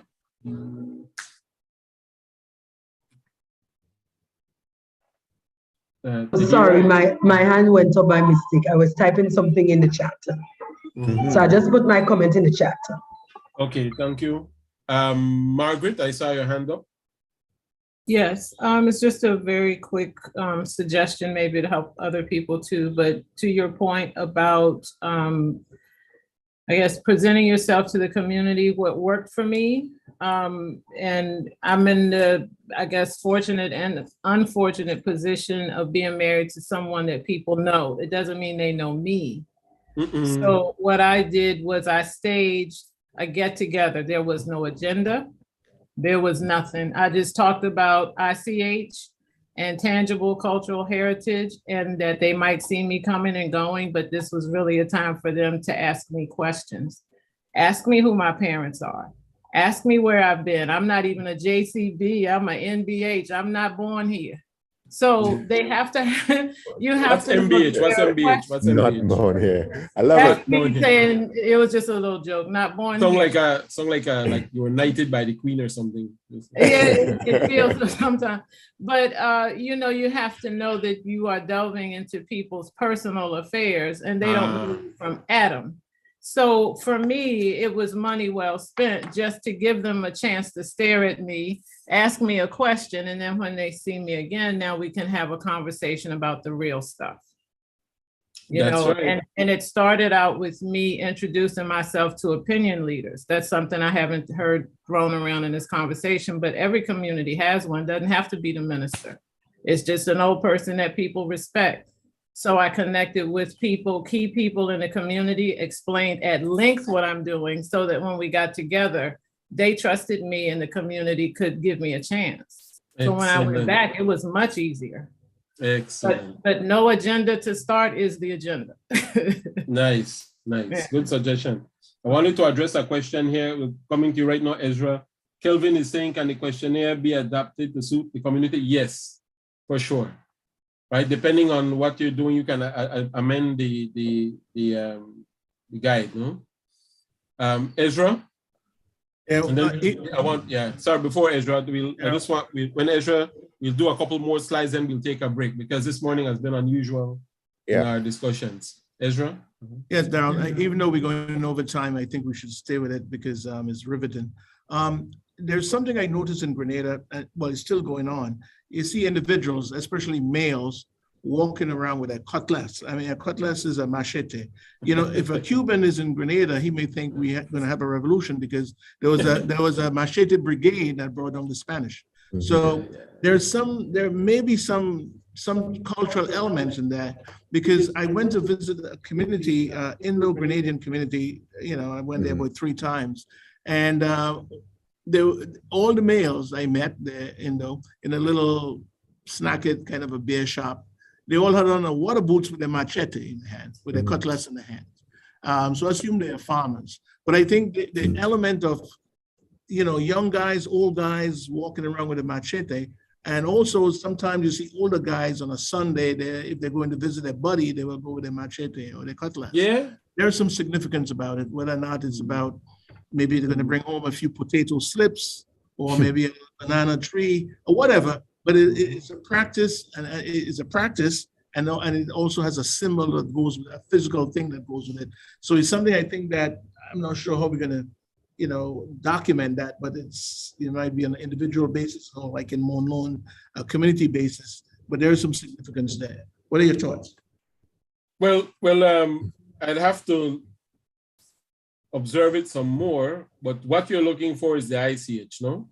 What the ICH in it all. I have a picture of it, but I would have to actually see the interactions and so on. But you could do the same, no? Look for the intangible cultural heritage in all of it, you know? Right? Maybe it's the farming, it's the life of a farmer, no? The daily routines of a person involved in farming, right? In Grenada. So it'll take you observing it for a while to determine the ICH. You might have to put on the boots and take your cutlass up yourself in order to understand what it's about, no? Right? Right. Okay. So let's proceed to the end of this PowerPoint. Yes. So look at some examples here. Sorry, can you see the PowerPoint there? Yeah. All right. So on the UNESCO website, and I'll be sharing this with Darryl and the team. I'll be showing where to go, but there are some resources available on UNESCO's website which looks at ethical principles. There are 12 of them are adapted. The same questionnaire, there's a kit for the convention and descriptions of inventorying exercises. But let's look at some examples here. In Uganda, how did they organize their inventorying? It's community-based inventory in Uganda. The ministry asked a local NGO to undertake the inventorying exercise. It sounds similar to me here, no? In Grenada. So you had the 12 Busaga community members. They were trained to identify and inventory ICH elements in their own community. So Margaret talked about what term did you use, Margaret, about community leaders? Opinion leaders and gatekeepers. Right, right. So in this case, they have a system where they were 12 community members who were appointed. So probably, I know in some communities, you'd have to approach a village council chairman or a village leader or elder or so on. But you can find that out, no? They developed the questionnaires to suit their situation. They consulted the community and they gathered the information, which was then included in the ICH inventory for Uganda. Right? You don't have to make it an unwieldy process either, no? So long as communities are involved. Here in Brazil, much bigger scenario. They have an institutional and legal infrastructure for ICH and inventorying since the 1950s. So they have a thing of inventories at the province level and then at the federal level. And you have different institutions that keep inventories, right? And so they have a national register inventory and a registry, and there's strong emphasis on community participation and consent. This work, again, just so that you take your time and hurry, but at the same time, take your time and do it well. This is supposed to outlive all of us. It's a process that keeps on going, no? Keeps on going so that we can secure for the 7th generation. I think some is an old proverb, you know. In Estonia, community members with specialist skills manage the inventory project after initial consultations with national working groups.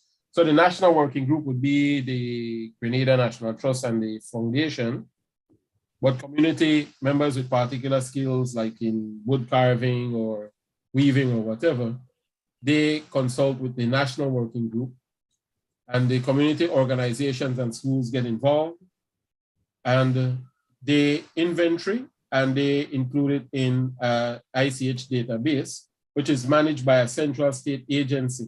So one of the questions, again, you'll have to answer, is this issue of a database?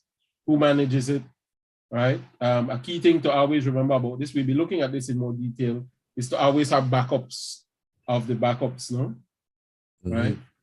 So if, God forbid, if a fire were to happen, which we saw in Brazil, I think in the last 2 years, where their National Archives was destroyed, no? And many of their records disappeared with it. You want to have these things, you might even want to have a digitized system for digitization where it's stored in a cloud.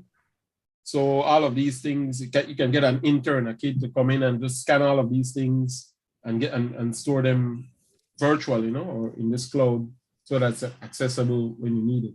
So I will provide tonight, we will be providing you with some examples of how inventorying is done in these places, so you can read up on it and determine what works best for the Grenada situation. So let's take it's now 8:55, is 10 minutes good? Can we come back 10:55? Is it 10:55? 10 minutes. Yeah. 10 minutes, can we reconvene at, what time would that be, 11:05? 11:05, yeah. All right, guys, let's take a break and we'll be back. That was a long first session, but a good one, I think. All right, see you shortly. Right. Thank you, Nigel. Yes, sir.